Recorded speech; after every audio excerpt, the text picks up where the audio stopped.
Welcome to the SowGrow Marketing Council podcast. The SowGrow Marketing Council is a membership organization comprised of growing marketers who want to stay ahead of developments in multiple areas of marketing. This podcast features recordings of SowGrow Marketing Council meetings. Tune in to hear expert marketers share tips and discuss the latest strategies and tools in marketing. To join the next meeting and be part of the discussion yourself, visit SowGrowPR.com. That's SowGrowPR.com and click on the Marketing Council tab. Let's get growing. Today we are going to have presenters from different areas, and they're going to have about 4 minutes to share a tip. If you guys are watching on LinkedIn Live or YouTube, you guys can put some comments in the chat. And if we have time at the end, we'd be happy to get to those. And we are going to have each presenter introduce themselves. So as you present, just say your name and your company, and that way we know who you are, and then share your tips. So we are so excited today to kick the meeting off with Kriston Sellier. And Kriston, you are welcome to share your tip. Hello, my name is Kriston Sellier, and I am with ID8. That's www.id8agency.com.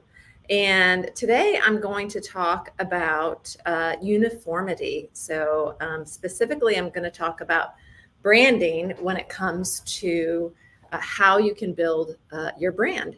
So I'm calling this uniformity because even when it comes down to the uniform or what employees or staff members of a brand wear, that helps to build brand.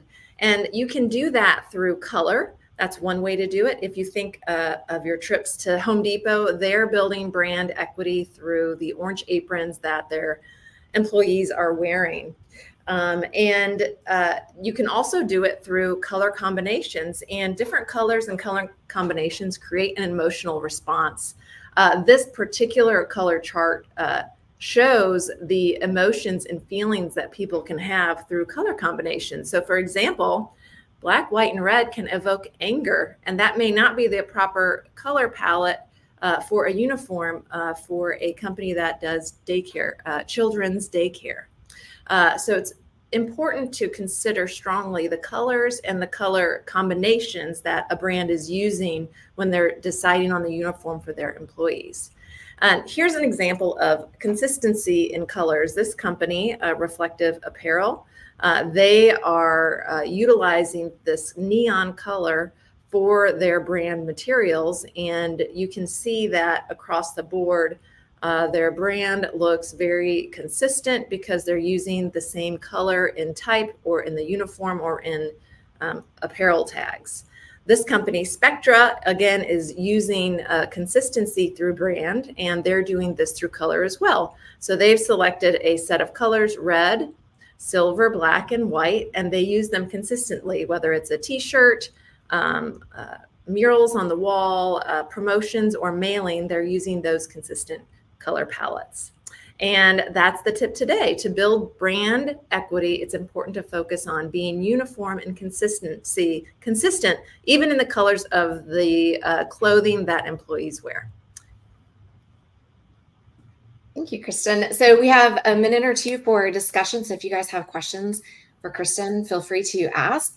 And Kriston, I found that graphic that you put up really interesting because a lot of times when we talk about color, we talk about the positives. We talk about, yellow makes you feel happy and purple makes you feel calm or whatever it might be. And then nobody ever really talks about the negative aspect. So it's like people have no concept of, these. I saw like guilty on there, and you said anger, and I can't remember what some of the other ones were. Right. But you may unknowingly be putting these colors together. And there's some popular sports teams that have these colors that may be on the negative side of things. And so that was really eye-opening for me. Is that something that you came up with, or is that a source that you found somewhere? It's a source that I found, and that particular color palette is a global color palette. And that's the reason I used it, because a lot of clients have employees across the globe. And so when considering colors to use, red is not always a positive color if your brand is going to be in other countries other than the US. And that data came from qualitative and quantitative researcher out of the UK. So that's where I found that information. And I thought what was fascinating about it was not only the negative, but the combination of colors when choosing multiple colors, how that can influence how people feel about the brand. Yeah, so I thought that was fascinating. Yeah. Thoughts or questions for Kriston? It's so interesting. Color is so interesting.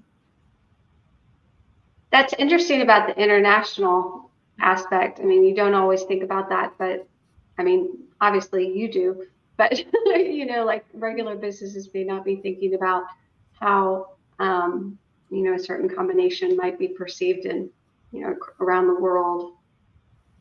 Right. Nordson is one of the clients we've worked with, and they have adhesive products, and they're in a blue, like the shape of the container is blue, and it's in a lot of manufacturing plants, like say they're gluing cereal boxes. Blue, fortunately, is a very positive color across the board, and this is an international company, and so they actually utilize, they call it the blue box or BB2 to refer to their products, and that works globally. So, you know, it can be a distinguishing factor with a brand as well, as long as you're using a positive color. So what do you do if it's positive in one country and maybe negative in another country? You could either change it for the country based on the country, or you can change your colors completely and then have uniformity. It's easier, obviously, if it's the same across the board, but sometimes you do have to change your marketing. What's going to work in Germany may not work in the US. Language and what it looks like. It's a lot to think about when you're limited to a color palette that you're trying to brand around. Right. To think about, does this work in every country? Is this something that's going to be an area where we have to change it somewhere? And if so, how many places we change it? That's a complicated situation. It is. It's like a big puzzle. Absolutely. Awesome. Any other thoughts or questions from Kriston or for Kriston?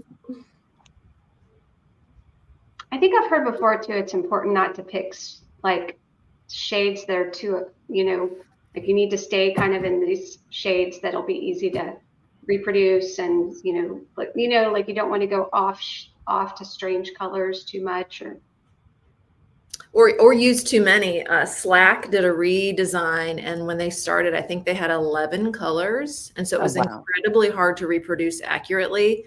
And when they rebranded their icon, I think it went down to 4 because it was just complex to get it correct.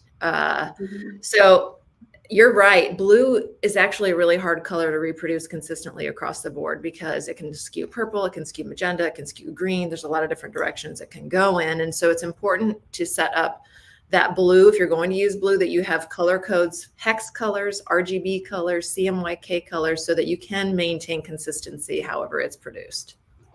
What is the ideal number of colors a company should focus on when they're branding? I think they should have one primary color and like the main primary color. So I like, to look at Home Depot and Coca-Cola as, very good examples of people who have strong equity. And then all the other colors are more secondary or tertiary, because if you've got a lot of materials to create, you're going to need, let's say 10 colors in your palette, or else it's going to look very rigid and sterile.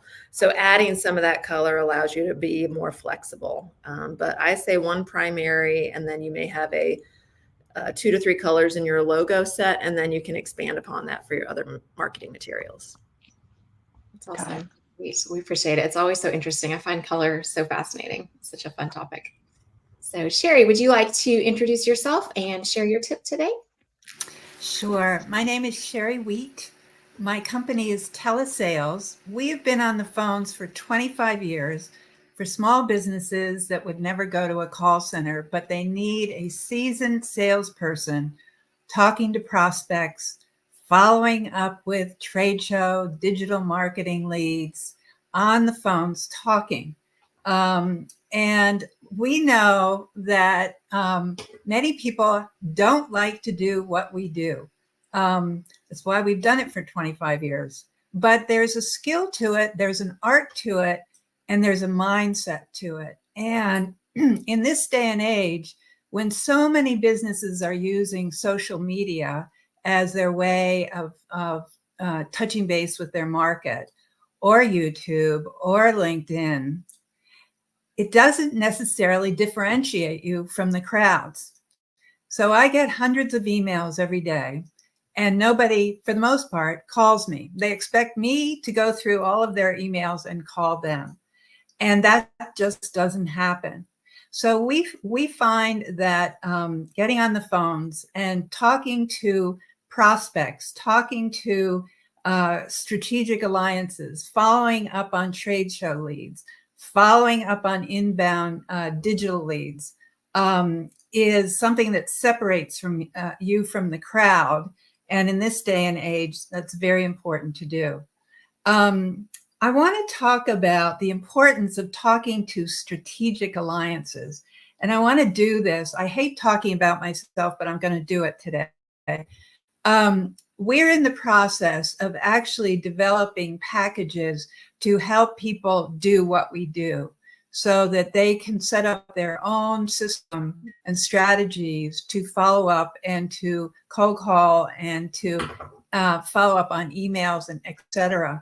And I'm in the package of developing, in the process of developing these new packages.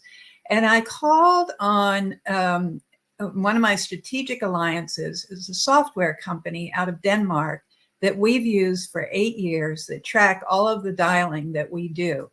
And I called him because he was updating his services. I wanted to find out more. And I also wanted to find out about affiliate programs and referring business to him. And he said, sure, we've got those programs, et cetera. And at the end of the conversation, I just casually said, by the way, we're starting to develop programs and packages for businesses that want to do what we do. They're not going to outsource it. He went nuts. He said, Sherry, we want to become a referral partner for you. We want you on our website. We want you to be part of our blog. We want to add your services to our clientele base, as well as what we do, which was a big surprise to me. So there are so many ways that we can support his clientele base, depending on the size of the companies. We can basically help his clients to qualify and disqualify the databases that they will be calling on and using his software. So my big aha was talk to your strategic alliances regularly and let them know what you're doing and how you're doing and what you're doing differently. So that's my tip for the day. That's great, Sherry. Thank you. And I'm kind of fascinated about what's going on in the world of telesales, because so much in terms of talking on the phone has changed generationally, and the younger generations tend to not even pick up the phone. I've read articles about how it gives them anxiety to even call, or they think something's an emergency because nobody ever calls. Are you finding anything generationally where do you guys call on younger generations, or do you guys tend to call on the older generations? Are you seeing any differences with that or noticing anything with that? That's a great question. I'm aware of the younger generation and what I consider to be their needs. But very often we're calling business owners. So we're calling people at the top that are usually middle-aged and older. And many of them have had their businesses for a long time.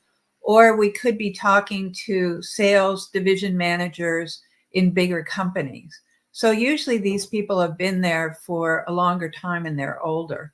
But quite frankly, some of the work that I'm putting together, I'm going to address the fact that the younger generation doesn't like to and don't really know how to talk to others. And there's some very good sequences of how to learn to talk to others and the kind of questions to ask, not just closed questions, but open-ended questions that start with how, what, who, when, where. Tell me more about you. So I think at some point, and I could be wrong about this, the younger generation may have to learn how to speak and how to be less afraid of having conversation. So that's something we're going to be addressing in the packages we're putting together. So great. That would be such a great training. And I've heard that even etiquette has changed, where a lot of times you need to send a text message to tell someone you're going to call them because they're so not used to getting a phone call anymore, and it's just interesting to me how that just causes anxiety for people, because you're like, nobody calls, something must be wrong, my phone is ringing. So it's just interesting how things have shifted so much. People will get on YouTube and they'll do YouTube lives and they'll do all these things. They'll get on all these social platforms in front of all these people, and yet it creates anxiety for them to pick up the phone and call someone. Yeah, it's very different than what we're used to.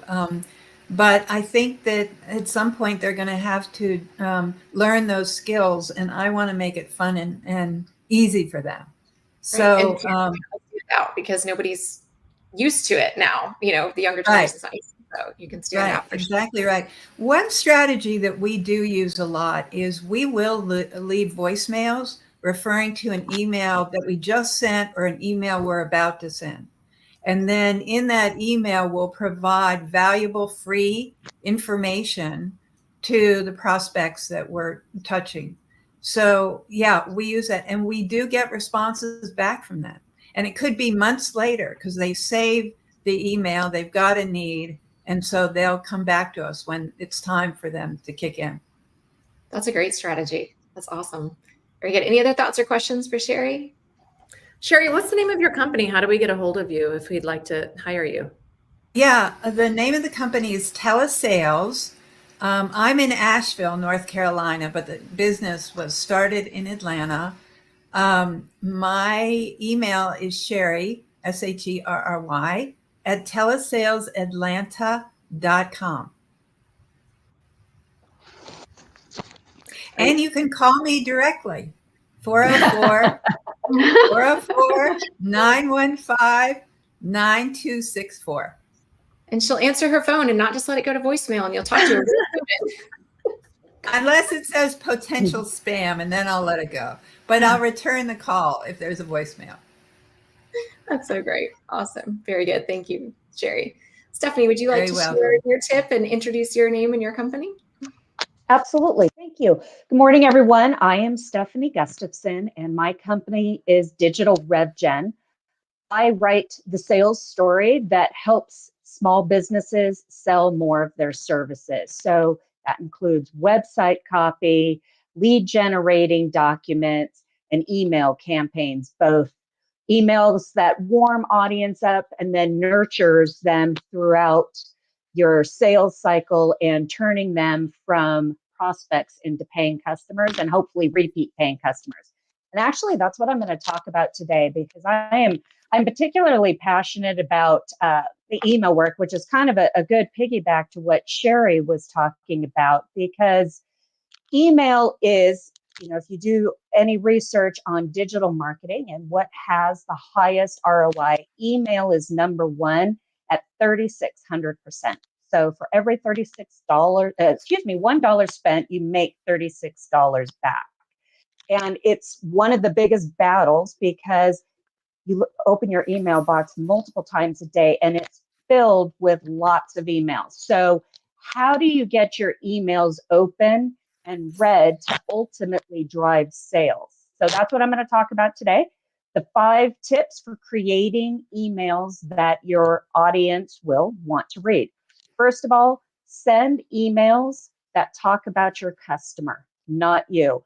Focus on what problems they're experiencing and offering a solution to that problem. You want to start to train your audience to know that when they see your name coming up in their email box, that email that we're going to get from you is going to contain valuable information that's going to help them in some way. So you want to start to establish yourself as an authority and an expert. So send content that helps them and helps them solve a problem. The second thing to remember when creating emails is keep it short. Do not make it too lengthy. People don't read content the way they used to. Even a few years ago, everybody is scanning these days. The kind of rule of thumb is about 200 words. But I always tell my clients, both in when they're creating it or content I'm creating for them, play around with it. See how open rates will vary and click-through rates, more importantly, because that's the action we want people to take. Change your length of your emails and see what audiences are responding to. For example, I sent out the last email I sent to my subscribers. I made it much shorter than usual. It was about 110, 115 words compared to my usual 200. My open rate increased 7%. So Wow. always be testing and measuring to see how little changes can improve performance. Third, include a call to action. You are sending that email for a reason. You want your audience to do something. Never miss that opportunity to tell them what it is you want them to do, because if we don't tell people what to do, they'll do nothing. Your call to action can vary. It can include following you on social media, downloading your latest podcast, reading your newest blog, scheduling a call with you, forwarding the email to a colleague, or leaving you a review. But never miss the opportunity to get your audience to take action. Number 4, include a PS at the end of your email. This is an important one. Again, like I said on number 2, keep your email short, which might be a little counterintuitive. If it's so short, why do I need a PS? Because as short as your email might be, people are still only reading it and scanning it.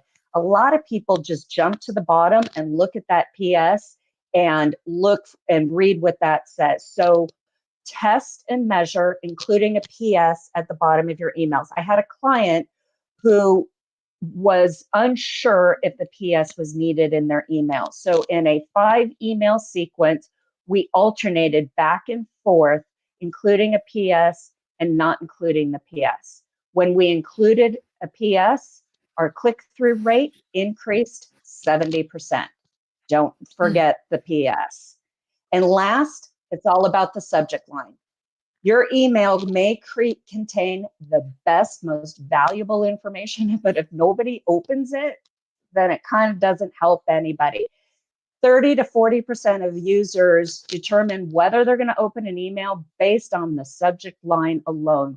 Writing the subject line is an art in itself, and a lot of people make the mistake of they spend so much time on the content, and then as they're going to build their email and their email service provider, they kind of just come up with a subject line on the fly. It is, when I create subject lines, it is a whole process I go to that can take upwards of 20 to 30 minutes. Again, test subject lines. I like to use questions in subject lines. People are more inclined to answer a question when they see a question than just a statement that they may read and forget. And one of my favorite tools is subjectline.com. You can put a subject line in there for an email and it will rate it for you and give alternative suggestions. And those are my 5 tips for creating emails that people will open. And if you want to download the full document that you can share with your team, you can visit my website, www.digitalrevgen.com, and sign up to receive your copy.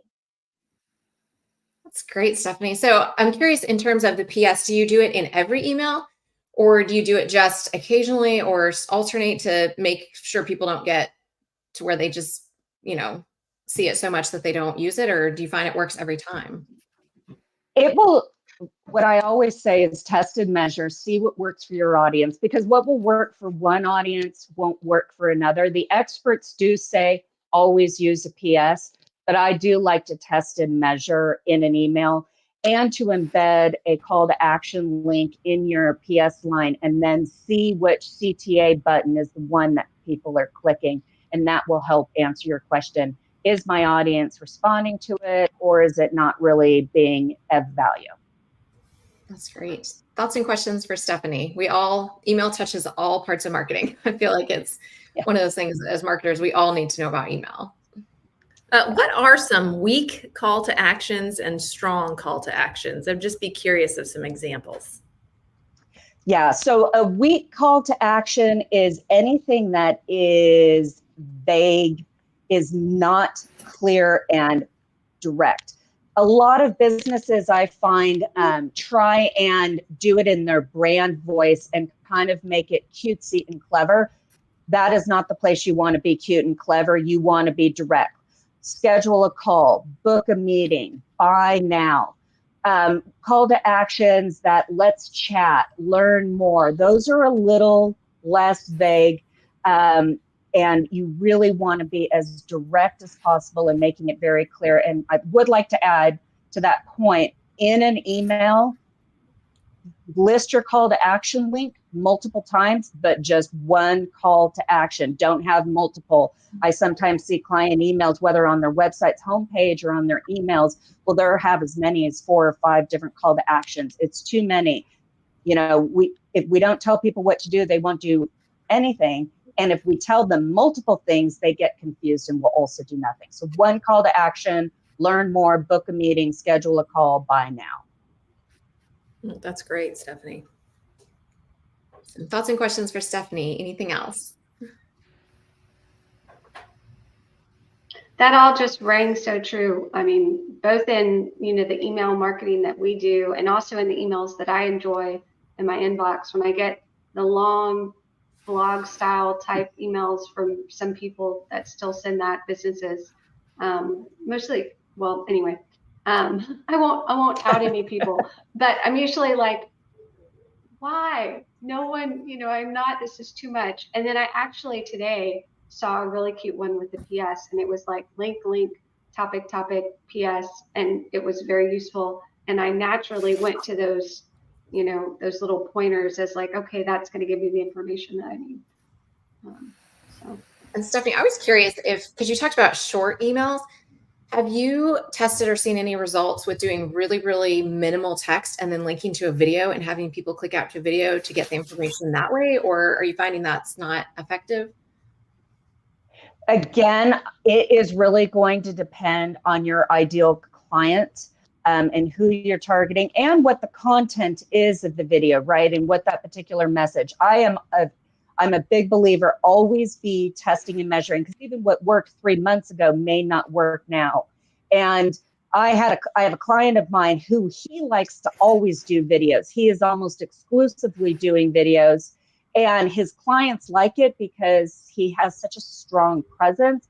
But at the same time, you want to mix it up and, have some short form content, because different people, for example, will not click on a video link when people send it. I am not into videos. I'm not a YouTube, TikTok kind of girl. So I want to be able to read. Plus, I'm generally checking emails around people, and I won't play a video because I don't want other people to hear it.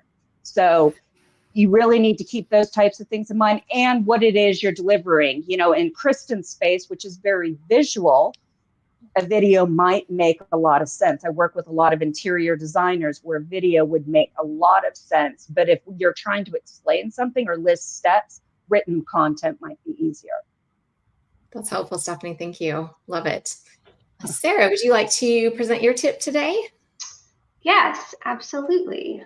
Let me share my screen. All right. So my name is Sarah Stewart. I'm an account manager and the social media strategist with SowGrow PR. So today I'm just going to be giving some great video content tips. I really liked this screen, I think. Like, how's that one, Stephanie? Okay, sorry, I'm switching things on you, Sarah. I'm still trying. That's okay. I think I like this one because I want people to be able to read the slides. Okay, go for it. If that's sorry. possible. Sure, totally. So video marketing for social media. So obviously video has taken over social media, TikTok, Reels, all that type of, content. People love it. Businesses were making it for different clients and things like that. And it's just a wonderful way to engage your audiences. So short videos are highly effective for digital marketing. They're incredible for engagement. They really capture people's attention. They're exciting, they're creative, they allow a chance for your business to be funny, clever, thoughtful, insightful.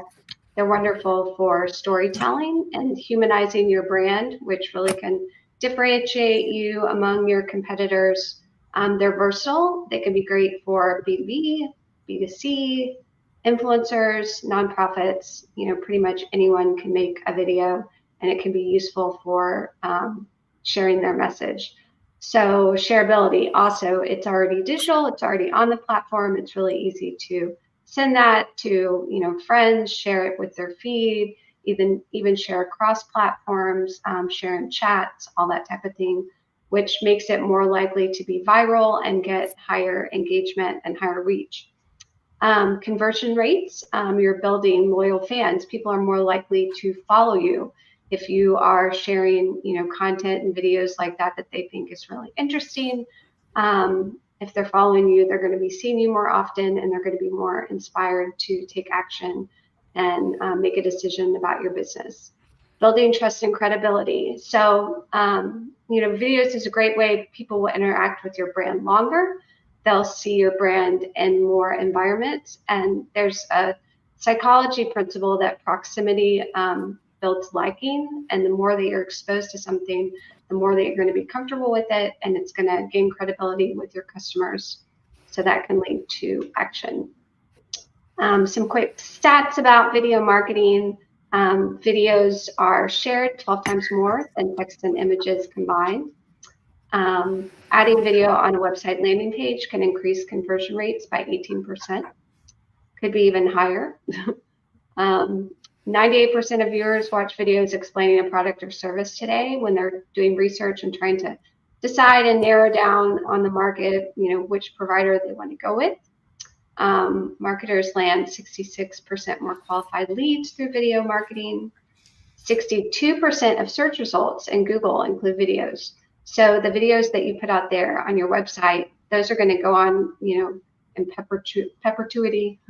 Whenever people are searching for that business or searching on that topic for, thought leadership or products or services, they're going to see those videos in their results, and that could lead to bringing in a new customer.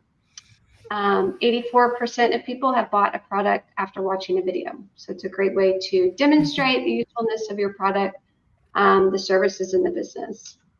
So best video links. And I looked this up for 2024. It changes, and obviously, you can vary this. The content, is equally important. So it's not like a hard rule, but these are good standards. Instagram 30 to 60 seconds, Facebook 1 to 2 minutes, YouTube 7 to 15 minutes, TikTok 15 to 60 seconds, and LinkedIn 3 to 5 minutes. So here's some content ideas. So people are always looking for, okay, I need to make some videos. What in the world are we going to make videos about? So many, ways that you can be creative here. Behind the scenes, people want to know about your business. They love, even, something. We have a manufacturing client, and even just going behind the scenes about some of their machinery can be really interesting. They love to meet the leadership in the company and know, who are these people that, I'm doing business with. You can showcase how products are made, office culture, preparing for a big event, leading up to a conference. It can help to boost energy around big events and things like that, trade shows. So those are some ideas. Product demos and tutorials, we see those a lot. Those are wonderful for showcasing new products, how-to guides. Educational content is always useful because, people appreciate, and people have needs. Businesses have needs. And so if you're offering something that can help them to run their business better or, meet a need that they have, they're going to appreciate that. They're going to watch it. Day in the life, another about building trust and getting to storytelling, getting to know your business.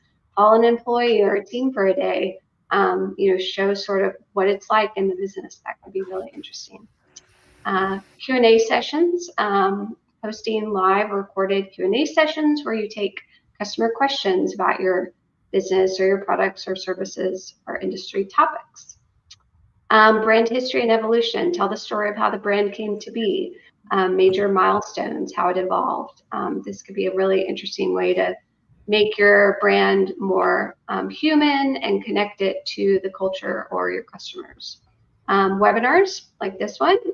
So hosting a webinar is a wonderful way to engage more people and also bring in thought leaders and experts and showcase their services.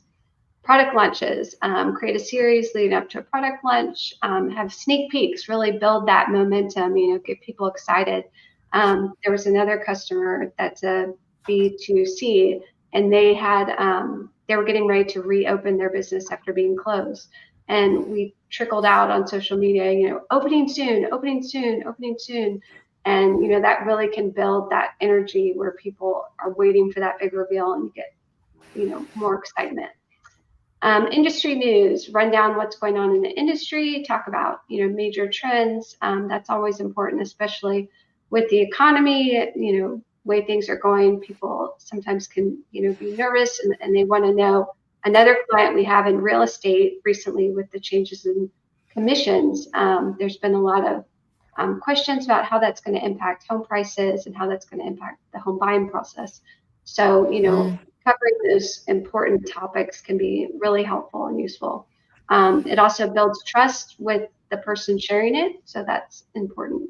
User-generated content, always useful to have, compile and share stories, reviews, that, third-party, credentials that are really showcasing that you're a trustworthy business. So those are my tips for today. My name is Sarah Stewart. I'm with SowGrow PR. Does anyone have any questions? I have a question. Fascinated. Oh, go ahead, Kriston. Okay, thanks. How do you make the video easy to share? Can you cite examples about how to do that? Yeah, well, pretty much like making sure that you have it in a format that meets the parameters, like those basic, the portrait format instead of the wide is usually easier to share, not having too large of a size. But usually if you share it on, Facebook, Instagram, or TikTok, it's already going to be easy to share. But if you have something really long on YouTube, that's going to be harder to share, just because it's going to be a larger size. But most of the social media networks have that worked out. Use the shared capabilities that they have in the platform, and you're more likely to get a larger reach. If you try to bring in something else, or it's best to work within that platform's parameters. Does that make sense? Yeah, that's helpful. Yep.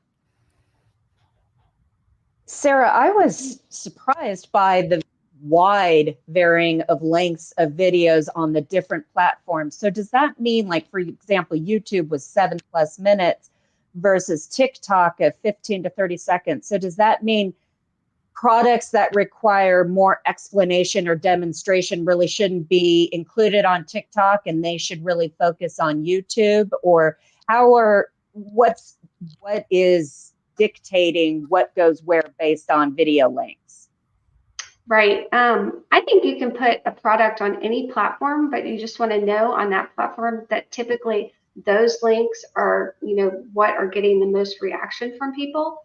The shorter links, you're also going to want to be careful to get that hook in the first couple of seconds so that people are hooked early to watch, a longer length. But something that requires a lot more explanation, you may want to have on the other platforms. With your social media strategy, you can't do everything. Usually, some people can, big companies can, but it's good to pick, those platforms that fit with that product or service or business or brand and focus on those. And then you can always take, maybe you have that longer video for more detailed explanation on LinkedIn or YouTube, but then take some cool, more creative, high energy clips, mix it up on TikTok, and do it there as a lead generator to get people. And on TikTok, you'll be more fun and kind of that clever type of thing, but leading into the more serious demonstrations on YouTube or LinkedIn. Got it. Thanks. Yep. Sarah, I liked where you were talking about a day in the life, and it made me also think about doing a day in the life of your client and showing your client using your product or service. So let's say, you have a packaging company. We've got a client that does packaging, not just showing the company that's our client doing that, but showing how their clients use it. So maybe it's they're doing boxes for a small company.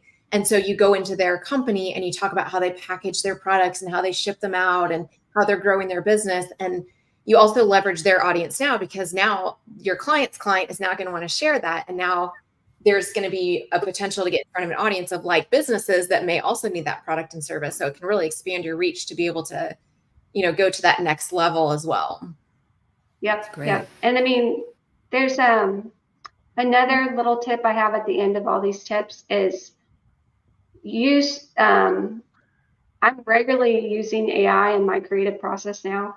Like, I don't ever sign off on anything AI, but like people are like, how do I get creative? How do I, throw some stuff into AI and let it give you a list, pick out the things that you like, and don't be afraid to do that. So it can be really helpful. That's great. Any other thoughts or questions for Sarah? All right. I'm going to wrap us up with a tip today. So my name is Stephanie Richards, and my company is SowGrow Public Relations, and we focus on doing public relations for business-to-business companies. Today, I want to talk about something that comes up a lot, and it's called pay-to-play public relations. So to understand pay-to-play public relations, we need to first talk about what is public relations. And public relations is a marketing discipline, and it uses communication strategies and communication channels to build relationships with the desired audience. And this may include earning media coverage. It may include communicating directly with your audiences via social media or your own marketing channels. That might be your blog. It might be your YouTube channel or email. And it may also be, getting exposure in speaking engagements and events and awards. So that's generally the channels that you have for public relations. In contrast, there's advertising, and that is where you pay to be featured and you pay for exposure somewhere. So this may be that you're purchasing an ad in a publication or on a website. It may be that you're purchasing a spot on a podcast, and you are specifically under the category of paying for that placement, and it's a sponsorship or an ad. So if we come back to what is pay to play PR, it's advertising. There really is no such thing as pay to play PR, because if you are paying for exposure, it really does fall more under the category of advertising. And the lines are becoming blurred a little bit between PR and advertising, in the sense that advertising is actually looking a lot more like PR than what it used to. So advertising used to be a lot more in your face, and it used to be a lot more clear, buy this, buy this, buy this. And now advertising is looking a lot more like an article. It's looking a lot more like educational content, which starts to look like what you would have for public relations. And you can see an example of how a lot of media outlets have done both. They've adopted where they've got a branch of their advertising content that looks like regular journalism, and then they've got their editorial content that's traditional journalism. And you can see this in something like the brand voice articles in Forbes. They look a lot like articles. It looks like a regular contributor, but it's somebody who's paid to be there, and it's got that little indicator that, this is sponsored content, this is content that's been paid for. And so you just have to understand that even though it looks like an educational article or it looks like journalism, the standards for that content are not the same. For content that is paid, like let's say somebody comes to your company and they say, we'll do this interview for you and it'll only cost X number of dollars and we'll promote it for you. If your company wants to do that, that's fine. But you have to understand that people are going to look at that more as an ad and less as earned media.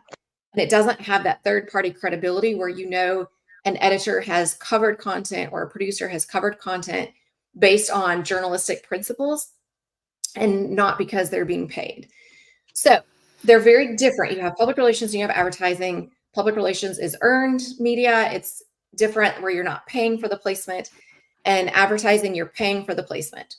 Both are good, and a strong marketing strategy will have both. The benefit to public relations is that you have that third-party credibility, and people tend to trust the content more, and it has more credibility.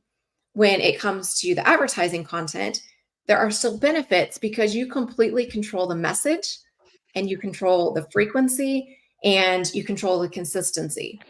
So with public relations, you are dependent upon a gatekeeper, like an editor or a producer or an influencer, or somebody who is going to want to publish that content or promote that content. Whereas with advertising, you have control over that.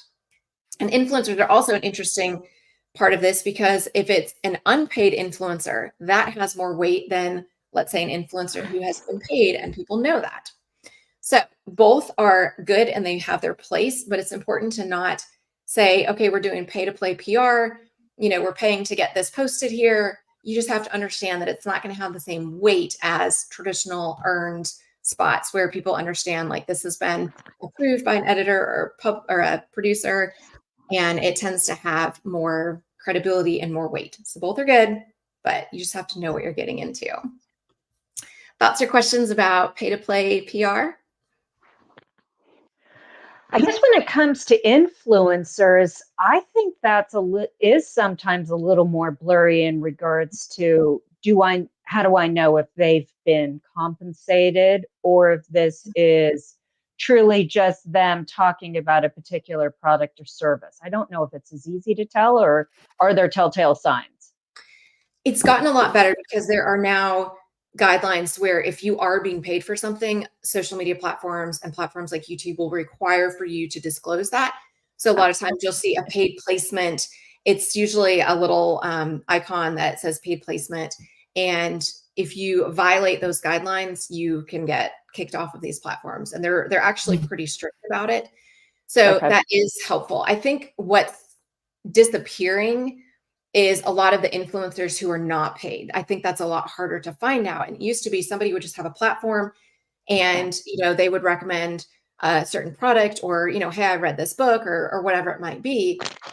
I feel like so many people have gotten wise to the value of their platform and their audience. And so it seems like if somebody has an audience, they tend to go into that fee-based side of things.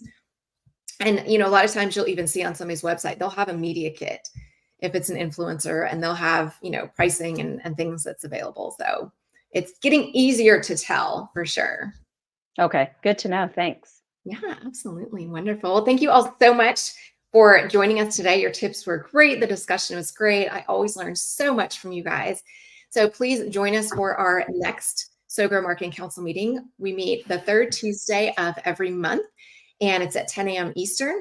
And if you would like to submit a tip and present in the future, go to SowGrowPR.com/submit. So that's SowGrowPR.com/submit. And there you can submit your tips. And that's how we choose our presenters for the next meeting. And the next meeting should be, I believe it's May 21st. Is that right, Sarah? I looked at the calendar. It's May 21st. So definitely sign up.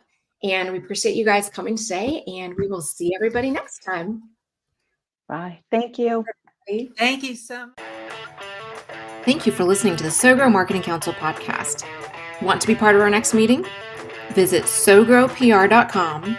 That's SowGrowPR.com and click on the Marketing Council tab to sign up for our next event. Until next time, keep growing.